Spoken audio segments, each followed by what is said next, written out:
The game of golf offers up loads of different scenarios when we play. You've all been in this same situation before. Here is a great one here, in a divot, in the fairway. Challenging, yes. Frustrating, yes.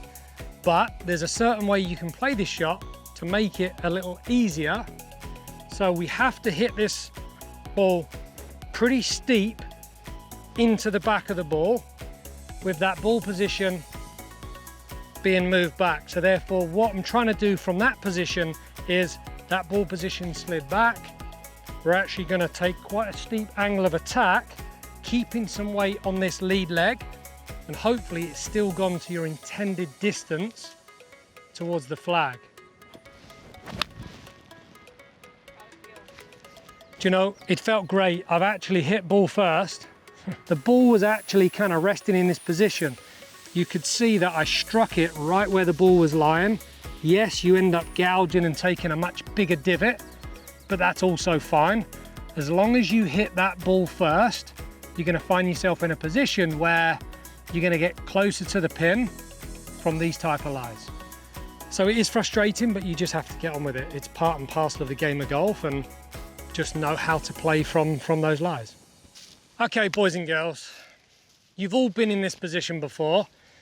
You're in the trees, you're on the pine straw, or you're on bare ground. You're off the fairway. You now need to put yourself in a position to try and work a way to get you through the trees, to get this ball doing what you want it to do.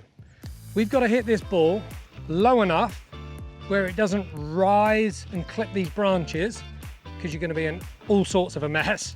Low enough with enough cut to get the intended distance as well. So 190 yards-ish. So we're going to hit a 4-iron. I'm trying to get down to a little bit of a base so I can actually not slip on those leaves. I'm going to open the club face out, which is going to help impart the left to right cut spin on the ball that I actually need. And my ball position has gone back in my stance.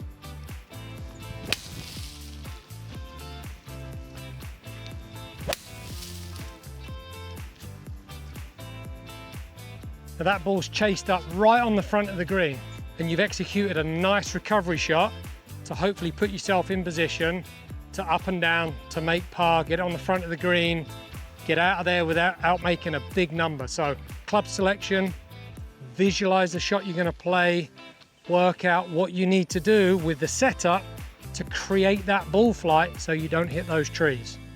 As you can see, we're in the bunker, but this isn't any normal bunker shot.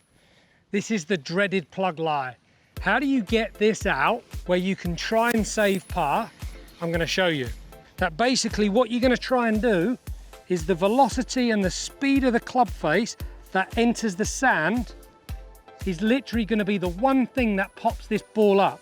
So we're not going to try and hit it on the up to try and get the ball out, because you're literally just going to hit the middle of the ball. So you actually want to use the leading edge of the club to dig into the sand, and you want that club to feel like it just goes down into the actual sand itself. The force that you use to hit that sand is the actual thing that's going to get this ball to lift up out of the bunker. So, but I want a steep angle of attack using quite a bit of speed to pop that ball out.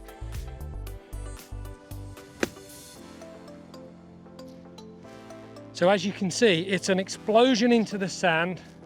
The balls come out very much on line because you're using a very square club face, but the speed that I've entered the sand has helped take that ball out of the trap, and a high possibility of you converting that and taking a beer off your friend. Like the video, subscribe from below.